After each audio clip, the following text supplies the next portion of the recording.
भगवानतोऽस्मि नारायणं नमस्कृतं नरं चैव नरोत्तमं देवीं सरस्वतीं व्यासं ततो जयमुदीरये सच्चिदानन्दरूपाय विश्वोत्पत्त्यादिहेतवे तापत्रय विनाशाय श्रीकृष्णाय वयं नमः।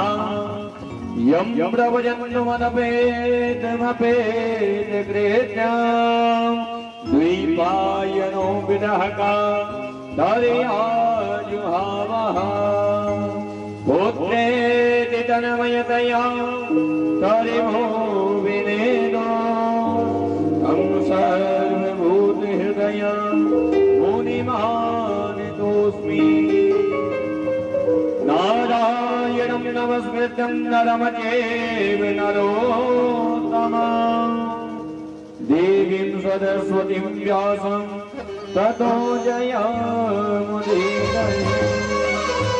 नमो ब्रह्मण्यदेवाय गोब्राह्मणहिताय च जगद्दिताय कृष्णाय श्रीगोविन्दाय नमो नमः। राधा मेरी स्वामिनी और राधे तेरो दास जन्म जन्म मोहित जियो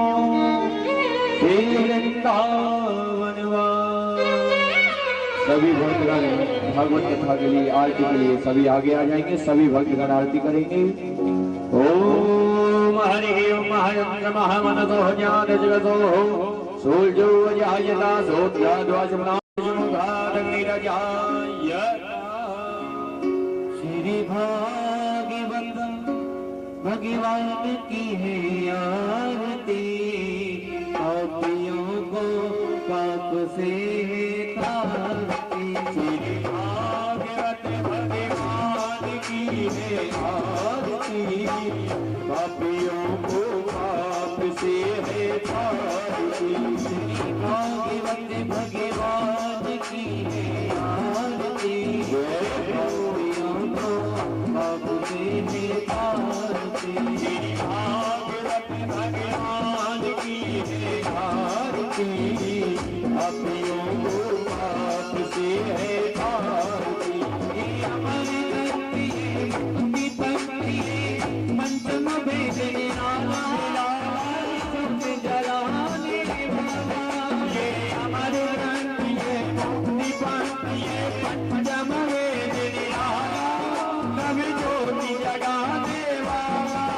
हरि नाम यही हरि नाम यही हरि नाम यही हरि नाम यही सबके मंगल के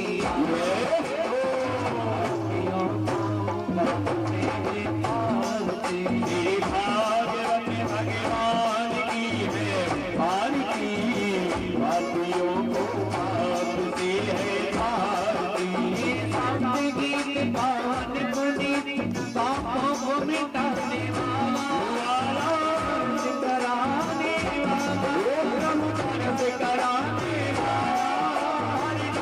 कराने वाला ये सुख करनी दुख हरनी ये प्यारनी ये प्यारनी ये सुख करनी दुख हरनी ये प्यारनी ये प्यारनी श्रीमद सुधन की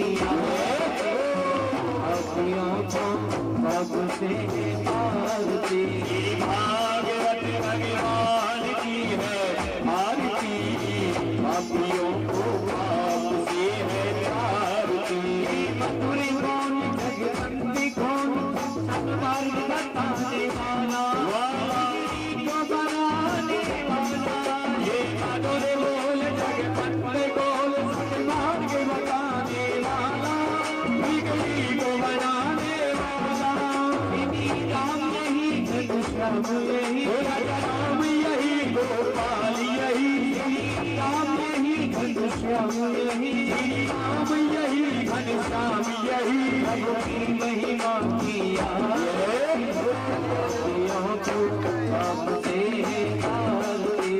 भागवत भगवान की है आरती पापियों को पाप से है तारती।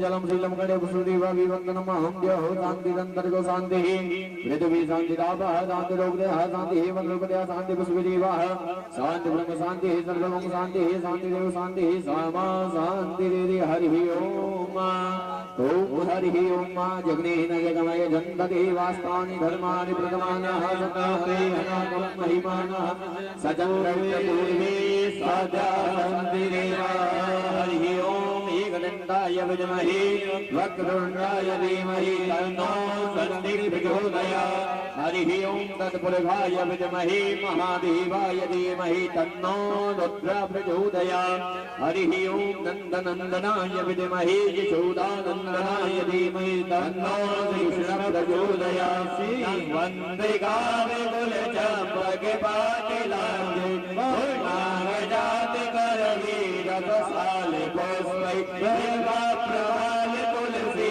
रमणरे पूजयामि जगदीश्वरि मे प्रसीद नानास्वने पुष्पाणि कालो भवानि च पुष्पाणि मया तत्र विहरात्महेश्वर ओम प्राणपुष्पकमलं मन्त्रपुष्पाञ्जलिं समर्पयामि बोले भागवत भगवान की जय हो देवयानी महाराज की जय श्री गणेश जी महाराज की जय हो सुखदेव जी महाराज की जय हो हनुमान जी महाराज की जय हो शंकर भगवान की जय हो भगवान की जय हो राधा वल्लभ लाल की जय हो गोविंद बिहारी लाल की जय हो राम मैया की जय हो धर्म की जय हो अधर्म का कार्यों का कल्याण माता की जय हो सत्य सनातन धर्म की जय हो भारत भूमि की जय हो भारत माता की जय हो अपने माता पिता गुरु गोविंद की जय हो यजमान के परिवार की जय हो जय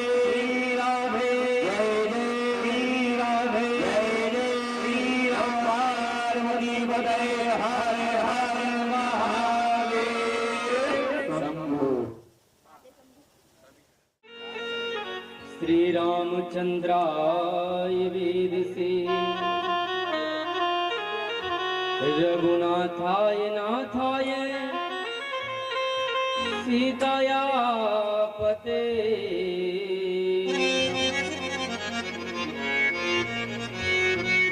कृष्णाय वासुदेवाय हरे परमात्मने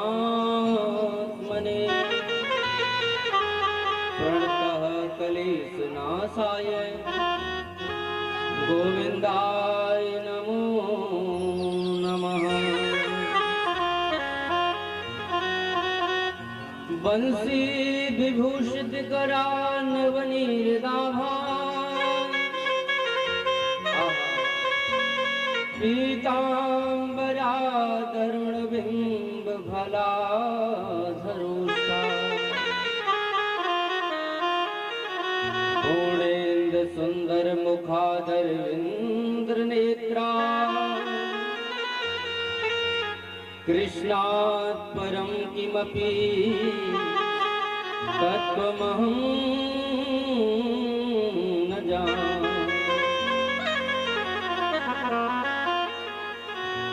जय जय श्री राधा रमण जय जय नवल किशोर जय गोपी चित चोर प्रभु मेरो जय जय माखन चोर सब सोहित निष्काम मन वृंदावन धाम श्री राधा वल्लभ लाल को हृदय ध्यान मुकुना। भक्ति भक्त भगवंत गुरु चतुर नाम गपुए तिनके पग बंधन किए भैया नासत विघ्न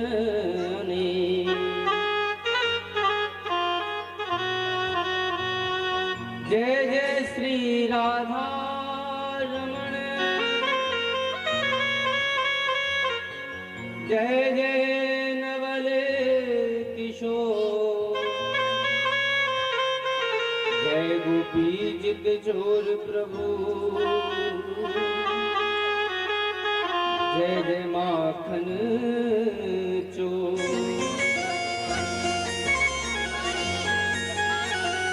राधे मेरी स्वामिनी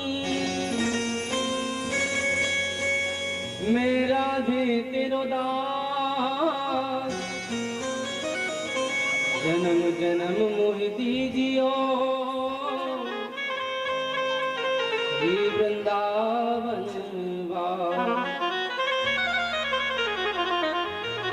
वृंदावन शोभन नहीं और नंदगाम सोगाम बंसी बट सो बट नहीं श्री कृष्ण नाम सोना पूरी भागवत महापुराण की प्रातः ईश्वरीय पूजनीय गुरुदेव भगवान मंच पर उपस्थित विद्युत ब्राह्मण देवता जन मां सरस्वती के परम लाडले संगीतक महान भाव भगवत चरणों में विराजमान धर्म स्वरूपा मेरे भाई बंधु एवं बुजुर्ग जन सती सावित्री सीता राधा रुक्मण के पावन चरित्रों को चरितार्थ करने वाली मेरी प्यारी प्यारी माताएं बहनें एवं बेटियां आप सभी के अंतःकरण में विराजमान मैं अपने आराध्य देव श्री बांके बिहारी लाल को बारंबार प्रणाम करता हूँ। बोल बांके बिहारी लाल। आइए बच्चों मन एवं जिव्या को पवित्र करने के लिए सर्वप्रथम भगवान के दो नाम अपने मुख से सभी वक्त मेरे साथ मिल करके बोलेंगे।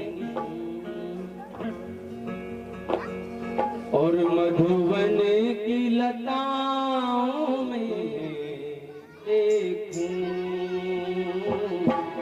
नंदलाल तुम्हें देखूं मधुवन की लताओं में हो गोपाल तुम्हें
खड़े नटवरे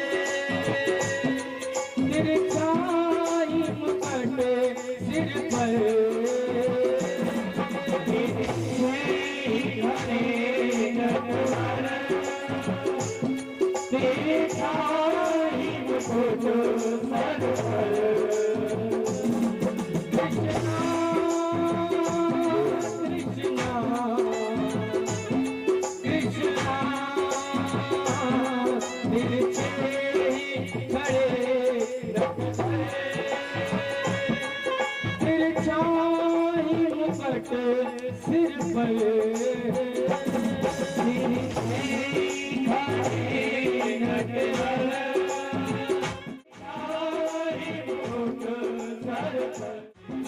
भगवान की लगाओ में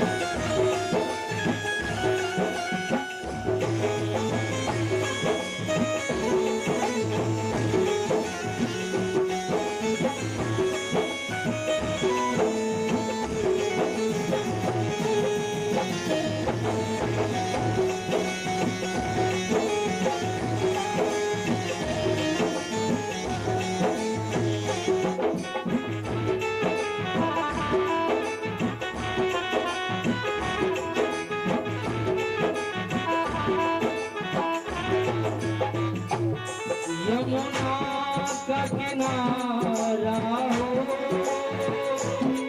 और बहती धारा हो यमुना का किनारा हो और बहती धारा हो यमुना का किनारा हो धारा हो यमुना का किनारा हो वह मेरी धारा हो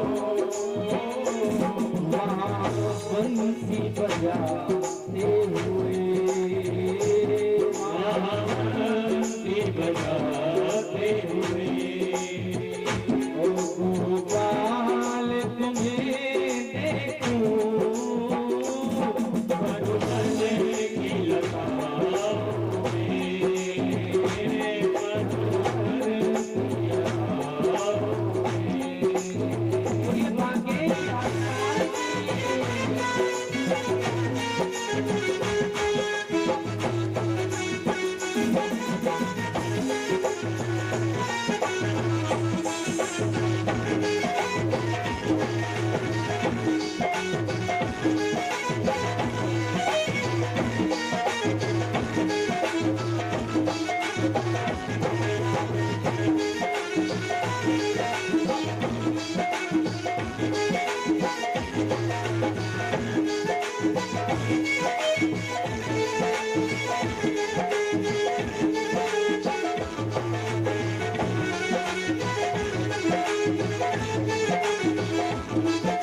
ओ मेरे नैन तरसते हैं मेरे नैन तरसते हैं हाँ मेरे नैन तरसते हैं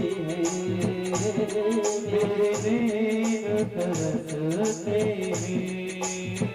और देखूं तो मैं गोविंद सी छवि को देखूं बाकी कुछ ना देखूं हे मेरे नैन तरसते मेरे नैन तरसते हैं और नैनों में तुम्हें देखूं मधुबन की लताओं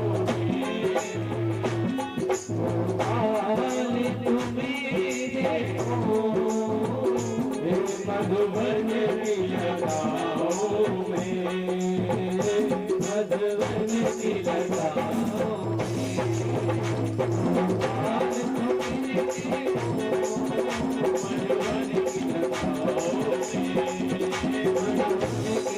मधुबन की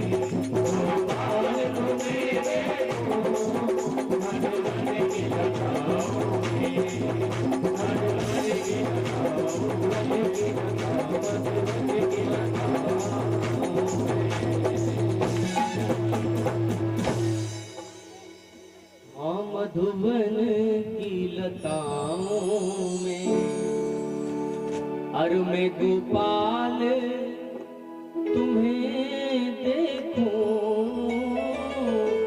ये मधुबन की लताओं में। भाव से कह दो राधे राधे राधे। तो आज बड़ी ही सौभाग्य की बात है, ठाकुर जी की कृपा से मेरे गोविंद की महती अति कृपा से सीतापुर जिले के द्वितीय दिवस में ये श्रीमद् भागवत कथा प्रभावित होने जा रही है।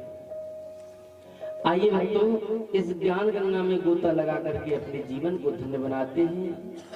और हमारे परीक्षित जी, इस कथा के भैया सुनील जी, जिन्होंने बड़े भाव से सुबह पूजन कराया,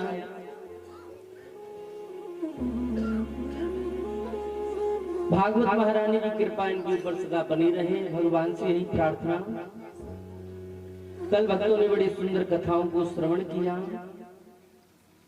और आज द्वितीय दिवस की कथा प्रारंभ होने के लिए चलिए एक बार सभी भाव से कहते हैं राधे राधे।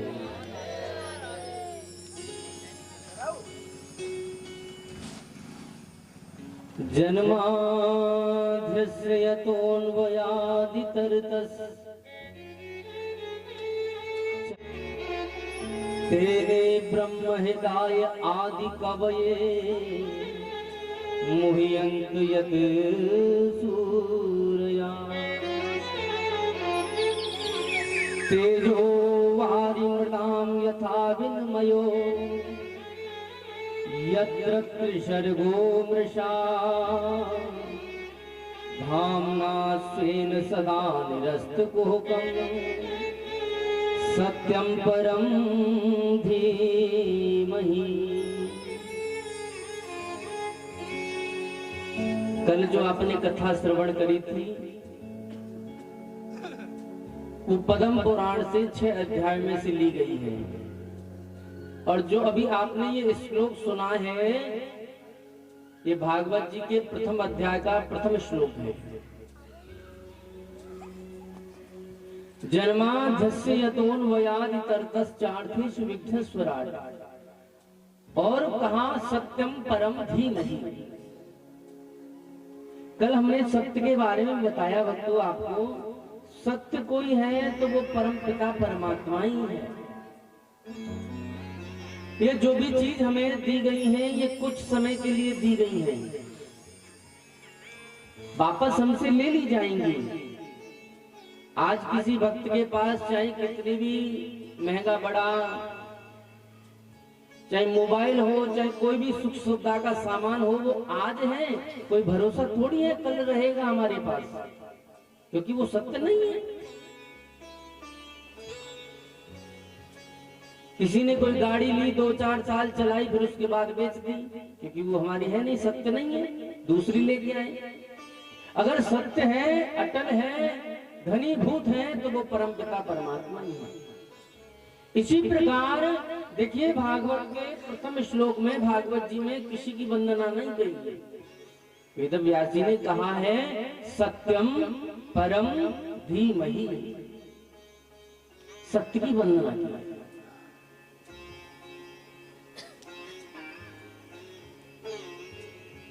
क्योंकि देवी भागवत को पढ़ोगे तो महाराज देवी माँ की वंदना की है, शिव पुराण में शिव जी की वंदना की गई है, रामचरितमानस में राम जी की वंदना की गई है, लेकिन भागवत जी में सिर्फ वेद व्यास जी ने कहा है सत्यम परम धीमहि।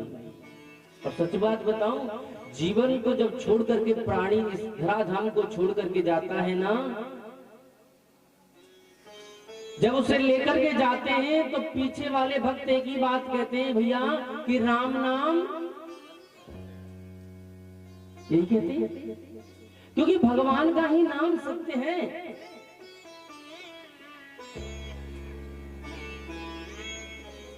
अच्छा कोई होता होगा और उससे आप जाकर के झूठ बोलो, उसे पता चल जाए तो वो क्या कहेगा, तूने मुझसे झूठ बोला। इसका मतलब सत्य में तो वो भी विश्वास रखता है, वो भी ये नहीं चाहता कि कोई मेरे से झूठ बोले, कितना भी झूठा व्यक्ति क्यों ना हो। कि जीवन में बताया भक्तों, जीवन में सिखाया कि परम धाम सत्य है। इस बचपन ने बताया कि परम धाम सत्य है, और जवानी में बताया कि अर्थ काम सत्य है। और जब पंछी पिंजरे से उड़ करके चला तो इस दुनिया ने बताया कि राम नाम ही सत्य है, भगवान का नाम सत्य। और देखिए भगवान जब देवकी माँ के सम्मुख प्रकट हुए थे ना, तो सभी देवी देवता आकाश मार्ग में चले गए। किस लिए? कि गोविंद का प्राकट्य का समय हो गया है, तो पुष्प वृष्टि करने के लिए सभी देवता लोग आकाश मार्ग में गए। तो सभी देवताओं ने भगवान के लिए 9 बार सत्य कहा। सत्य कहकर के ही सत्यम व्रतम सत्यम परम त्रिसत्य सत्यस्य योनि निहितं च सत्ये सत्यस्य सत्यमृतं सत्यनेत्रं सत्यात्मकं त्वां शरणं प्रपन्ना। से कह दो राधे। धर्म प्रोज्यत कहते वो परमो निर्मत्सराणां सतां वैद्यव वास्तवमत्र वस्तु शिवदं तापत्रयोन्मूलनम्।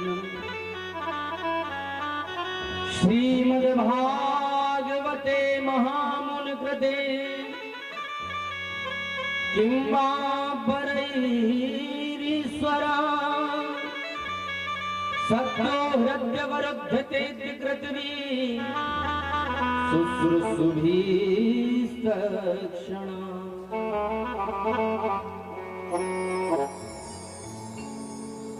धर्म प्रोचित कहत गोत्र वर्गो, एक होता है धर्म और एक होता है परम धर्म।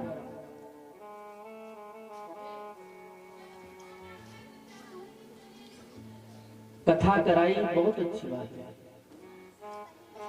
और कथा कराने के बाद सभी जो भी भक्त आए हैं उनका मान सम्मान, उनसे प्रेम करना।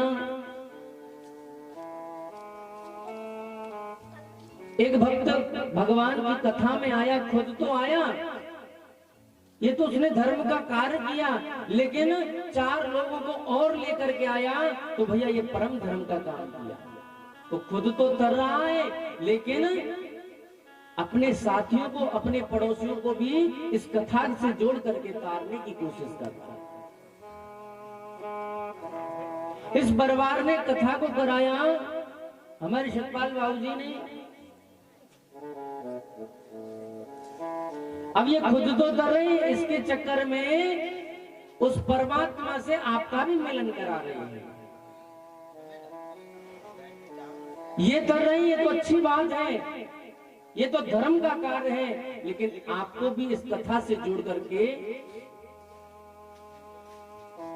ये इनका परम धर्म है। तीसरे श्लोक में कहा निगम कल्प तरूर गलतम फलम सुखम भात मृत द्रव्य संयुतम पिबत भागवतम रसवालयम मोहर हो रसिका भूमि भावुका। भक्तों, निगम कल्प तरूर गलतम फलम, वेदों का नाम निगम है और वेद रूपी इस विशाल कल्प वृक्ष का एक परपक्व फल है श्रीमद् भागवत महापुराण। किसी ने कहा, पूछा महाराज श्रीमद् भागवत रूपी बहुत परपक्व फल है, तो आप कहते हो वेद रूपी इस शाखा से आया, तो जब वेद रूपी शाखा से टपका होगा तो ये तो फूट गया होगा।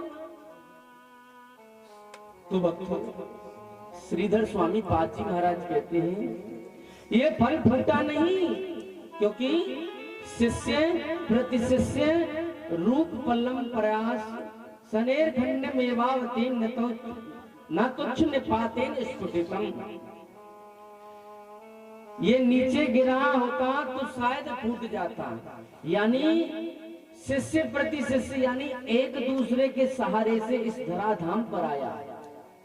सने सने यानी धीरे धीरे इस धराधाम पर आया।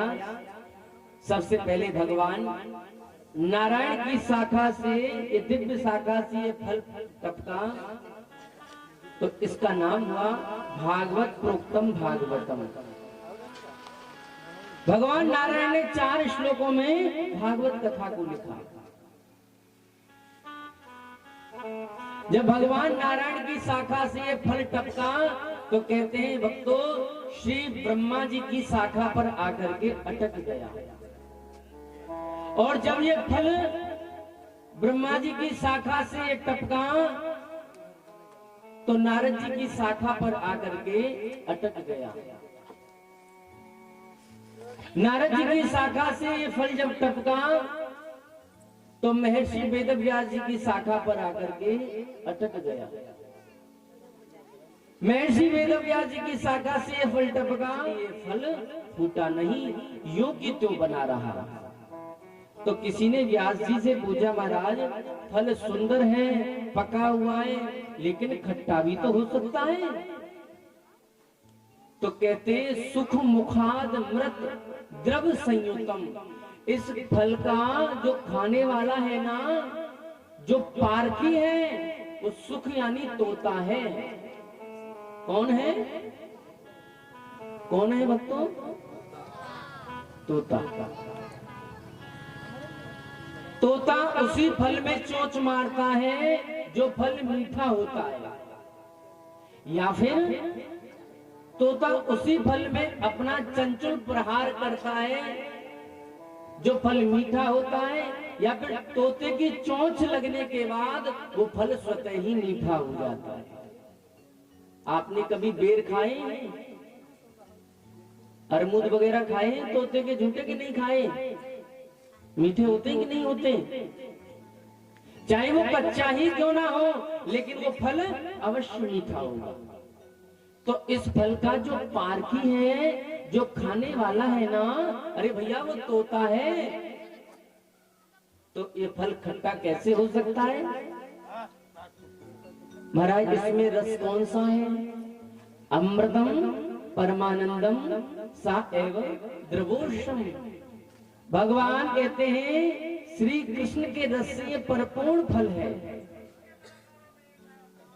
भगवान के ही रस से ये परिपूर्ण बना हुआ फल है। तो भैया कहा गया है पिबत भागवतम रसमालयम। महाराज आप कहते हो जितना हो इस फल को कहते हो पियो, लेकिन फल को तो खाया जाता है। तो वेद व्यास जी ने कहा महाराज इस फल में ना तो गुठली है और ना ही छिलका है। जिस फल में भक्तों ना गुठली हो और ना ही छिलका हो, अरे भैया उस फल के रस को तो पिया ही जाता है। भाव से कह दो राधे, जोर से कह दो एक बार राधे। रसिका भूमि भाव का, अरे रस को, इस फल को जितना हो सके भागवत रूपी फल को भावुक होकर के पियो। कल कथा में हमने आपको बताया, कई बार भक्त कह देते हैं महाराज हमने बहुत कथाएं सुनी है, खूब कथा सुन ली, हमारा तो मन भर गया। नहीं, भागवत जी में स्वयं लिखा है सदा शिव्या सदा सेव्या श्रीमद् भागवती कथा। अरे जितनी बार आपको जहां भी सुनने का मौका मिले वहां इस कथा को सुनो। जहां आपको पता चल जाए कि उस गांव में कथा हो रही है, उस शहर में कथा हो रही है, जब भी आपको 2 मिनट समय मिले आप अवश्य कथा सुन लीजिए। नेम से निमिष क्षेत्रे ऋषिया सोन का दया, सक्रम स्वर्गाय लोकाय सहस्र समासिता। भक्तों यही नैमिषारण्य की भूमि, इस नैमिषारण्य की भूमि में सोनक आदि 88,000 महात्माओं का 1000 वर्षों का सत्संग चल रहा था। महाराज सत्संग चल रहा था, यहाँ एक निमिष का मतलब है वही नैमिषारण्य जिस स्थान पर जाकर के इस चंचल मन को शांति मिलती है, इस चंचल मन को आनंद मिलता है। कहते हैं भक्तों वही नैमिषारण्य ये भूमि है जहाँ ब्रह्मा जी का भेजा हुआ चक्र गिरा और तभी से चक्र तीर्थ कहलाया नैमिषारण्य। इन ऋषियों ने पूछा कि महाराज हमारी कथा सुनने की इच्छा है, हम कौन सी जगह कथा सुने, कहाँ सुने। जब सोनक आदि ऋषियों ने भगवान से पूछा तो भगवान ने कहा भैया मैं अपना चक्र छोड़ता हूँ और चक्र जहाँ गिरे वही स्थान समझ लेना, आप उसी स्थान पर कथा सुनो। तो भगवान ने जब अपना चक्र छोड़ा, उस चक्र की जो निमि जाकर के गिरी और चक्र तीर्थ बन गया नैमिषारण्य। बाप से कह दो राधे। नैमिषारण्य की पावन भूमि में भागवत की चर्चा करते हुए सोनक आदि ऋषियों ने श्री सूत जी महाराज से कितने प्रश्न किए? 6 प्रश्न किए। ध्यान देना कथा में कि महाराज हमें इन 6 कथाओं का, इन 6 प्रश्नों का उत्तर दीजिए। पहला प्रश्न हम आपसे करते हैं महाराज, प्राणी मात्र का कल्याण कैसे हो? पहला प्रश्न किया। और दूसरा प्रश्न किया महाराज शास्त्र बहुत हैं लेकिन मनुष्य के पास समय बहुत कम है, मनुष्य की आयु बहुत कम है, इसलिए हमें ये बताइए समस्त शास्त्रों का क्या सार है? भाई 4 वेद हैं, रामायण है, गीता है, महाभारत है, 18 पुराण है, उपनिषद हैं, इन समस्त शास्त्रों का क्या सार है? हमें यही भी बताइए। और महाराज तीसरा प्रश्न किया, भगवान अवतार क्यों लेते हैं? उस परमात्मा का जन्म क्यों होता है? ये तीसरा प्रश्न किया। और महाराज हम चौथा प्रश्न आपसे ये भी जानना चाहते हैं कि भगवान के कितने अवतार हुए?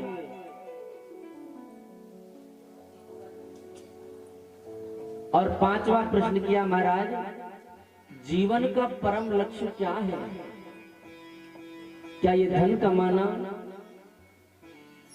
कोठी बंगले बनाना, जमीन खरीदना, प्लॉट खरीदना, या संतान वृद्धि करना, संतानोत्पत्ति करना, कि यही जीवन का धर्म है प्राणी का? हम आपसे ये भी जानना चाहते हैं जीवन का परम धर्म क्या है, परम लक्ष्य क्या है? और 6वां प्रश्न किया, महाराज आप हमें यह बताइए, भगवान धर्म की स्थापना के लिए आते हैं और जब भगवान अपनी लीला को संपन्न करके इस धराधाम को छोड़ करके जाते हैं तो भक्तों शौनक आदि ऋषियों ने प्रश्न किया कि ये धर्म किसकी शरण में गया। कितने प्रश्न हुए? 6। हमें ये बताइए अंत में ये धर्म किसकी शरण में गया। किम श्रेयं शास्त्र सारम कहा सा अवतार प्रयोजनम किम कर्म के अवतार से धर्म कम शरणं गतः। हम आपसे 6 प्रश्न पूछना चाहते हैं। जैसे ही शौनक आदि ऋषियों ने सूत जी से 6 प्रश्न किए, एक बार क्या हुआ कि भगवान का पदार्पण हुआ, भगवान आए तो सभी सखियों ने, सभी गोपियों ने राधा रानी सहित भगवान को प्रणाम किया, लेकिन सुखदेव जी ने नहीं किया। और जब भगवान मिलकर के गए तो राधा रानी ने कहा, सुखदेव तूने उन्हें प्रणाम क्यों नहीं किया? सुखदेव जी कहने लगे, मैं नहीं जानता ये कौन थे। भाव से कह दो, राधे मैं नहीं जानता ये कौन थे। अरे वही तो थे ये जो आप मुझे डेली नामों को सुनाते हैं, कभी माधव, कभी मुरारी, कभी कन्हैया। ये गोविंद ही तो थे जो मिलने आए थे। तो राधा रानी ने इन्हें दंड दिया कि जाओ सुखदेव, तुम्हें मुझसे दूर होना पड़ेगा, क्योंकि तुम भगवान के नाम को, भगवान की महिमा को तभी जान पाओगे। महाराज कहते हैं, सुखदेव जी महाराज एक कैलाश पर्वत पर सुख पक्षिणी के गर्भ में चले जाते हैं। और कैलाश पर्वत पर कौन रहते हैं? बोलो जोर से। भोले बाबा और माता पार्वती। अब लेकिन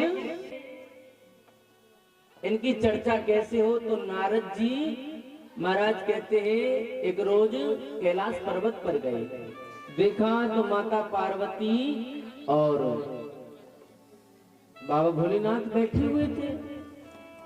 तो दूर से देख करके लौट आए। एक रोज क्या हुआ कि माता पार्वती अकेली बैठी हुई थी, तो जाकर के नारद जी ने माता पार्वती को प्रणाम किया और कहा, माँ प्रणाम। माँ ने प्रणाम स्वीकार किया। तो आज माता पार्वती ने भक्तों नारद जी से पूछा, नारद जी क्या बात है, आज तो काफी प्रतिद्वंदता की भावना है, मनमुटाव बना हुआ है, इसीलिए हमारा कहीं आना जाना सब हमने बंद कर दिया। माता पार्वती कहने लगी, नारद जी हमारे घर में ऐसा कुछ नहीं है, हमारे घर में सभी बड़े प्रेम पूर्वक रहते हैं, एक दूसरे के साथ रहते हैं, मिलकर के रहते हैं, कोई कुछ नहीं छुपाता। और तो और हमारे घर में जो भोलेनाथ के गले में जो सर्पों की माला है ना, जो सर्प है, और इधर कहते हैं गड़े है। माता पार्वती ने कहा, महाराज आपने एक भी बार नहीं किया, मैंने इतनी बार देह का परित्याग कर दिया। तो भोलेनाथ ने कहा, देवी मैंने अमर कथा का रसपान किया है। क्या किया है? क्या किया है? अमर कथा का रसपान किया है। और भक्तों अमर कथा ही भागवत कथा है। भाव से कहिए, राधे। माता कहने लगी, महाराज मैं भी सुनना चाहती हूँ ये अमर कथा। भोलेनाथ ने कहा, देवी आपको सुना तो देते, लेकिन महिलाओं में एक आदत होती है, उनको कोई भी बात बता दो, वो जब तक पूरे गांव में उस बात को ना फैला दे, जहां भी 4 महिलाएं इकट्ठी हुई पूरी बात पूरे गांव में फैल जाती है। आपको सुना तो देते।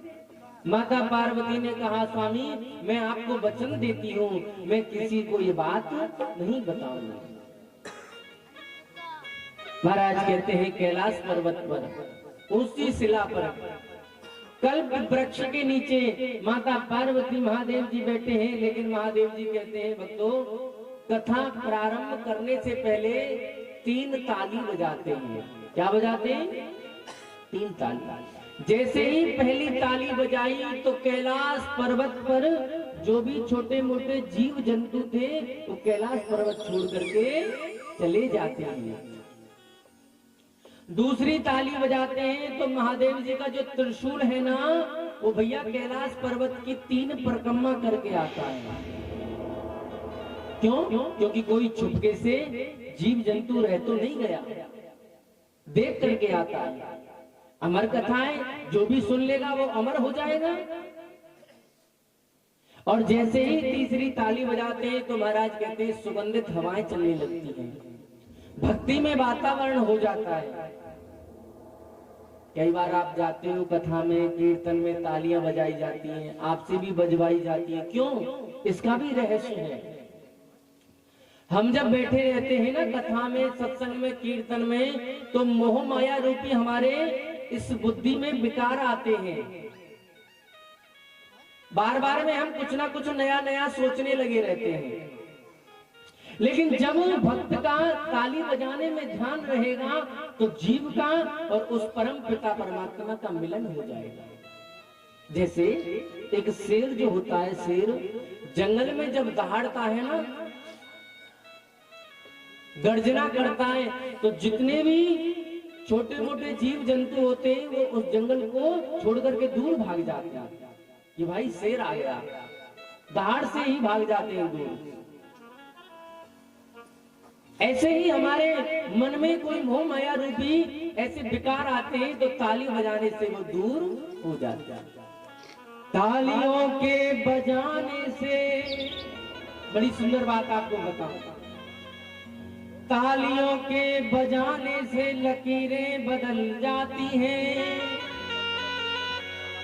आप ताली बजाओगे तो जो हमारे हाथों में बुरी रेखाएं हैं ना, ये बदल जाएंगी। तालियों के बजाने से लकीरें बदल जाती हैं और दरबार में आने से तकदीरें बदल जाती हैं। दरबार में आने से तकदीरें बदल जाती। ये दर ही ऐसा है महाराज, यहाँ आए आप हो तो कुछ ना कुछ अवश्य लेकर के जाओगे। ये मेरा वादा है, विश्वास है। महादेव जी ने कहा, देवी हम कथा प्रारंभ करते हैं लेकिन आप बीच बीच में हुंकारे जरूर, क्योंकि इस कथा में निद्रा रानी अवश्य आती है, नींद जरूर आती है। तो आप हुंकारे भरोगे जब हमारे, आपको पता होगा जब आपके भी घर में कोई बुजुर्ग कथा कहानी सुनाते थे तो आपसे हुंकारे भरवाते थे, हैं? इसका मतलब आप जगे हुए हो, सुन रहे हो कथा को। तो आप हुंकारे भरते रहना, मुझे पता चला रहेगा कि आप कथा को ध्यान पूर्वक सुन रही है। आइए माता पार्वती कथा को सुनने की इच्छा जाग रही है और भोलेनाथ कथा प्रारंभ करने के लिए चले गए। भाव से कह दो, राधे बाबर पर महादेवी बैठे आसन अमर कथा को लगे सुनाने, कौला को त्रिपुरार उमा के खड़े सोता, उसके राधे सोता, उमा के खड़ी गई सोता, उसके राधे सोता, उमा के खड़ी गई सोता, उसके राधे सोता। ताली बजाओ वहां से, शंकर भगवान की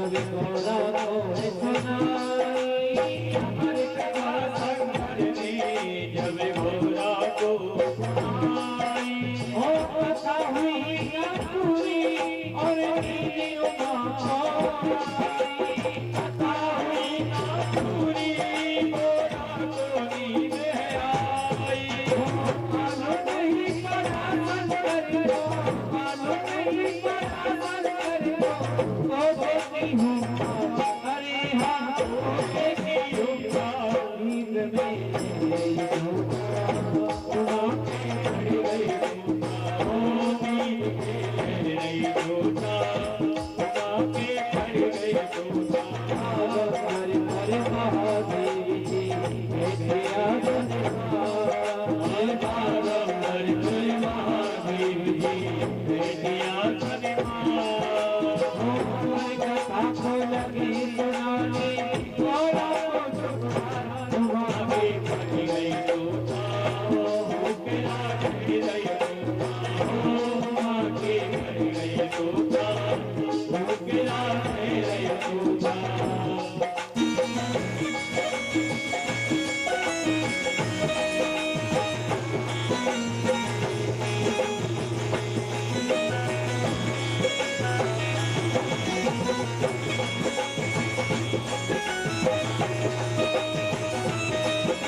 बोलिए शंकर भगवान